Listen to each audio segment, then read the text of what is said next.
আসসালামু আলাইকুম বন্ধুরা, আজকে আমরা আসছিলাম মাছচকে। তো মাছচকে যে একটা পেঁয়াজ দেখতে আসছিলাম, আমাদের সাইদ চাচার পেঁয়াজ। এই যে পেঁয়াজটা কিন্তু দেখতে খুবই সুন্দর হয়েছে। আশেপাশে যত পেঁয়াজ আছে তার মধ্যে সবচাইতে ভালো পেঁয়াজ।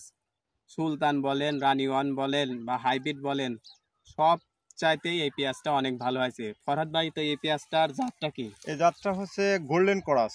এই জাতটা খুব সুন্দর জাত। এবছরই প্রথম আসছে মনে হয় আমাদের এলাকায়, কিন্তু পেঁয়াজের মনে হয় বোঝা যাচ্ছে প্রায় 100 মণ ফলনের পেঁয়াজ হবে এই পেঁয়াজটা ফরহাদ ভাইয়ের কথা ইনশাল্লাহ। অনুযায়ী বোঝা যাচ্ছে যে এটা প্রতি বিঘাতে 100 মণ করে আসার সম্ভাবনা। যদিও এবছর প্রথম আসছে আর পেঁয়াজটা অনেক এই আবহাওয়ার জন্য ভেঙে গেছে। তো যদি ভেঙে না যেত তাহলে কিন্তু ফরহাদ ভাই এই পেঁয়াজটা কি বেশি আসার সম্ভাবনা ছিল নাকি 100 মণের উপরে? ইনশাল্লাহ ঠিক আছে। আশা করি আমরা সবাই আগামী বছর থেকে এই পেঁয়াজ লাগাবো ইনশাল্লাহ। আপনারা যদি কেউ যদি পেঁয়াজটা দেখতে চান তাহলে মাছচকে সাইদ মঞ্জেদের স্ক্রিমে এসে পেঁয়াজটা দেখে যেতে পারেন।